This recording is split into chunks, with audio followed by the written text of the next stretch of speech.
Guys, welcome to my YouTube channel. तो आप सभी का एक बार फिर से स्वागत है मेरे इस नए ब्लॉग में।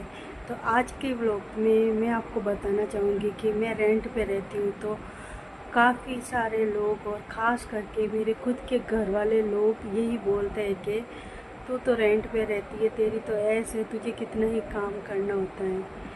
तो गाइस, मैं ये बताना चाहूँगी कि चाहे हम रेंट के घर में रहें या फिर खुद के घर में रहें, काम हमेशा उतने का उतना ही होता है। थोड़ा बहुत फैमिली मेम्बर से फ़र्क पड़ सकता है, किसी के ज़्यादा हो किसी के कम हो, बाकी का सारा काम उतने का उतना ही होता है। और जो एक अकेला इंसान होता है ना, तो आप सोच भी नहीं सकते कि वो कितना मुश्किल होता है उसके लिए। अगर ज़्यादा फैमिली वाले होते तो हो सकता है सब मिल बांट के भी काम कर ले, लेकिन अगर एक अकेली लेडीज़ हो और छोटे बच्चे हो और हस्बैंड हो, तो खासकर हस्बैंड तो घर में काम करते ही नहीं है। शायद ही कोई ऐसे होंगे जो अपने घर में हेल्प कराते होंगे, लेकिन मेरे घर में तो ऐसा नहीं है। वो कभी भी मेरी हेल्प नहीं कराते। जो भी काम होता है मैं अकेले ही करती हूँ। और बस मेरा बड़ा वाला बेटा है जो अभी थोड़ा बड़ा हो गया, तो अभी छुट्टियों में वो कर लेता है मेरी कुछ हेल्प, क्योंकि मैं बीमार वगैरह रहती थी तो उसको मैंने शुरू से ही सिखा रखा है काम। तो पिछले 12 सालों से हम रेंट पे रह रहे हैं। ये हर कोई हमें यही ताना देते रहते। आज का जो ब्लॉग है ये इसी पे है कि मैं पूरे दिन क्या काम करती हूँ। तो मैंने ब्लॉग बनाया, उसका मकसद बस इतना ही है कि सबको ताना देना बहुत आसान है, लेकिन ये मैंने देखा है कि कभी तारीफ कोई नहीं करेगा, लेकिन ताना हर कोई मार देता है, चाहे वो पड़ोस वाले हो चाहे फैमिली वाले हो।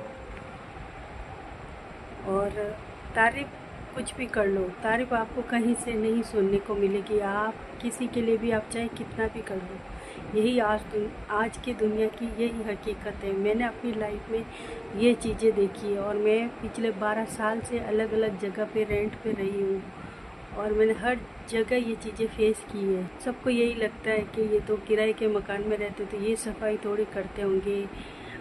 हम भी उतनी ही सफाई करते हैं। हम भी होली, दीपावली और अभी जैसे हमारे राजस्थान में बहुत आंधी चलती है, तो हर रोज़ कभी ये सफाई करो कभी उधर की सफाई करो, हर रोज़ चलता रहता है।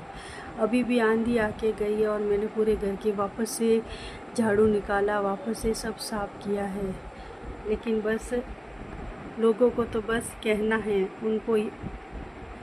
उनको ये मतलब नहीं है कि उनके कहने से आगे वाले इंसान को कितना फ़र्क पड़ता होगा, कितना उसको तकलीफ़ देता होगा।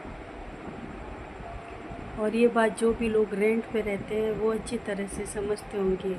रेंट पे रहना इतना आसान नहीं है जितना लोग सोचते हैं।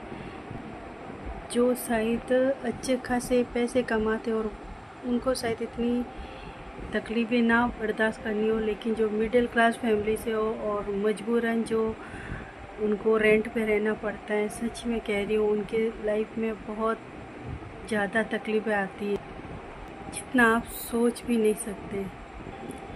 चाहे वो बीमार हो चाहे कैसा भी हो, उसको घर का काम करना ही पड़ता है। खुद का घर का हो तो फिर भी हम रेस्ट कर लेते हैं, लेकिन अगर बीमार इंसान होना तो हर टाइम दिमाग में ये टेंशन बनी रहती है कि कहीं मकान मालिक ना आ जाए और उसने ये सब देख लिया तो घर खाली करने को नहीं कहती। ये टेंशन हमेशा उनके सर पे मंडराती रहती है।